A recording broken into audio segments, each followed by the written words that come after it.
мавзӯе ки ҳоло шумо тамошо мекунед ин қисми дуюми мавзӯи гузашта аст. барои шахсоне ки қисми якумро надидаанд ман дар таги ҳамин видео ва дар комментария силкаи қисми якумро мемонам. ба болои силка зер карда қисми якумро тамошо кунед.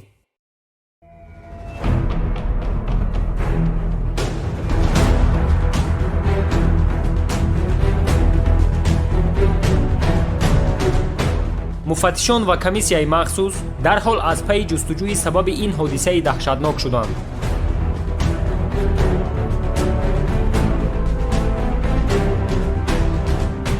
ҳамаи мутахассисони ҷустуҷӯиро фармон дода буданд ки ҳар чӣ зудтар сабаби ин садамаро ёбанд, чунки ин садамаи самолёт садамаи оддӣ набуд. дар ин фоҷиа роҳбари як давлати калон ва дигар шахсиятҳои мансабдори воломақоми давлатӣ ба ҳалокат расиданд. аз сабабе ки садама дар ҳудуди федератсияи Россия шуда буд, тамоми сайтҳои хабарии интернетӣ ва газетаҳо дар ин ҳодиса давлати Россияро гунаҳгор мекарданд. аз ҳамин сабаб муфаттишон бояд ки ҳар чӣ зудтар сабаби ин ҳодисаро ёфта эълон кунанд.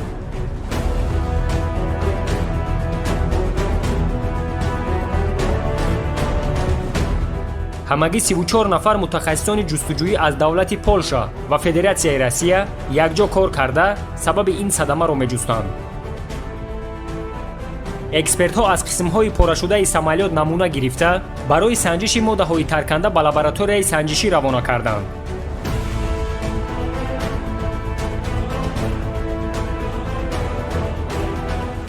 баъди якчанд соат натиҷаи санҷиш ба дасти муфаттишони ҷустуҷӯӣ расида, вуҷуд доштани моддаҳои тарканда дар натиҷаи санҷиши лаборатория рад карда шуда буд.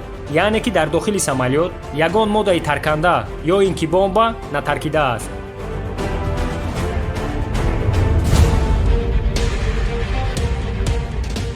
муфаттишон аз пайи ҷустуҷӯи сандуқи сиёҳ яъне чорни ящик шуданд.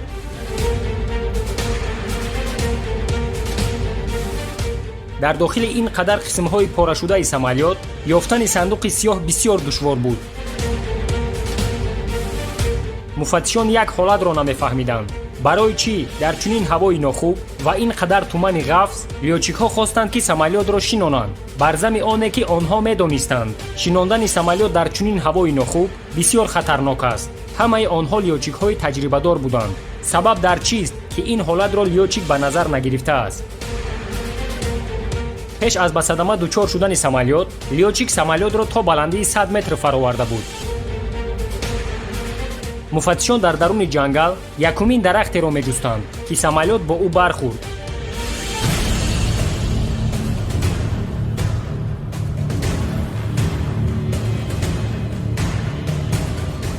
дарахтро ёфта баландиашро чен карда мебинанд ки дарахт 11 метр баландӣ дорад. мутобиқи ҳисобҳои экспертҳо дар ҷое ки самолёт бо якумин дарахт бархӯрд бояд ки дар баландии 100 метр қарор медошт. дар ин ҷо боз як муаммои дигар: самолёт дар баландии 100 метр чӣ гуна бо дарахти 11 метра бархӯрдааст? ниҳоят муфаттишон сандуқи сиёҳро ёфт карда тамоми умедашон ба маълумотҳои сандуқи сиёҳ буд. муфаттишон ба гӯш кардани сабтҳои овози лётчикҳо шурӯъ карда дарҳол як ҳолати аҷиберо дарк мекунанд. Почки 101. Доброе утро.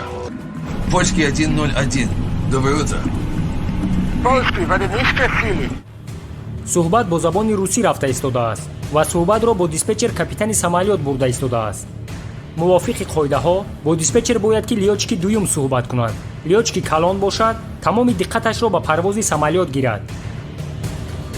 баъдан муфаттишон мефаҳманд ки диспетчери фурудгоҳи ҳарбии Смоленск забони англисиро намедонад.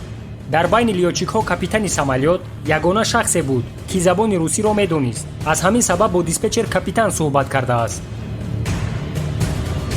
дар давоми гӯш кардани овози лётчикҳо боз як ҳолати ғайриоддиро мешунаванд. дар даруни кабинаи лётчикҳо капитани самолёт бо касе суҳбат мекард. шахсе ки лётчик бо ӯ суҳбат мекард аз ҷумлаи лётчикҳо набуд. Пан директор, появился туман. В данный момент, в тех условиях, которые сейчас есть, мы бы не советовали садиться. Попробуем подойти и сделаем один заход. Но, скорее всего, ничего из этого не получится. Значит, у нас проблема. С кем он говорит?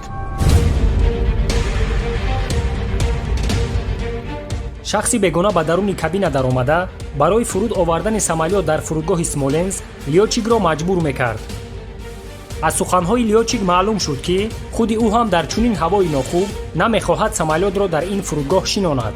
ба он шахси бегона мефаҳмонид ки дар чунин ҳолат шинондани самолёт бисёр хатар дорад. баъдан муфаттишон шахсияти он нафари бегонаро аниқ карда гуфтанд ӯ вазири корҳои хориҷии давлати Полша бо номи Мариуш Казана будааст. хулоса мебарояд ки дидаву дониста ба ин хатар даст задани Лётчик ба ихтиёри худ набудааст. ӯро мансабдори калони давлатӣ барои фуруд овардани самолёт дар фурудгоҳи Смоленск маҷбур кардааст. ба ақидаи муфаттишон сабаби маҷбур кардани Лётчик аз тарафи корманди давлатӣ дар он буд ки барои президент фурудгоҳи Смоленск бисёр қулай ва то ҷои даркорияшон наздик буд.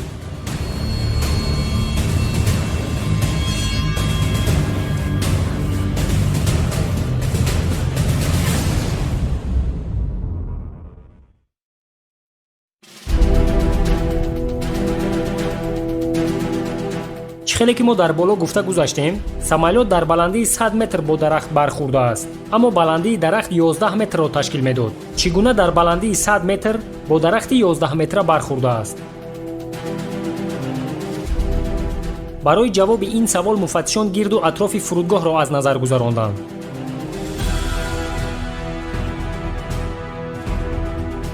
ҳангоми тафтиши атрофи фурудгоҳ муфаттишон мебинанд ки то расидан ба дарахтони ҷангал як дараи чуқуре вуҷуд дорад. ана акнун нигоҳ кунед. ҳангоме ки самолёт ба болои дара мегузашт, висатамери самолёт яъне датчике ки баландии самолётро чен мекунад ба лётчикҳо 100 метр нишон дода истода буд ва ин маълумоти датчик дар ин ҳол дуруст буд. лётчикҳо аз сабаби тумани ғафс на дараро медиданд ва на ҷангалро. дар ҳамин ҷо таваҷҷӯҳ кунед. вақте ки чуқурии дара тамом шуд, дарҳол теппаи баланди ҷангал сар мешавад. ҷангал нисбати дара тақрибан 80-90 метр дар баландӣ қарор дошт. датчике ки баландии самолётро чен мекунад аз сатҳи дара 100 метр ҳисоб карда буд. вақте ки чуқурии дара тамом шуда, теппаи баланди ҷангал сар мешавад, самолёт бо дарахтони ҷангал бархӯрда ба садама дучор мешавад.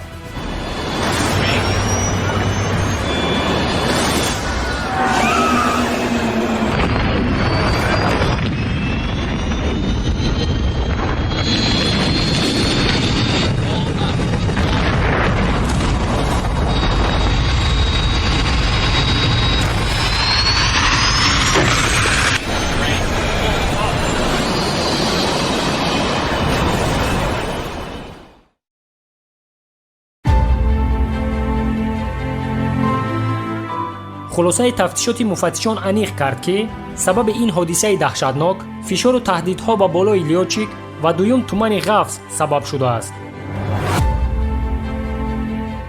Лётчик медонист ки шинондани самолёт дар ин фурудгоҳ бисёр хатарнок аст, аммо намехост вазифаашро аз даст диҳад. аз ҳамин сабаб ба ин амали хатарноку марговар даст задааст.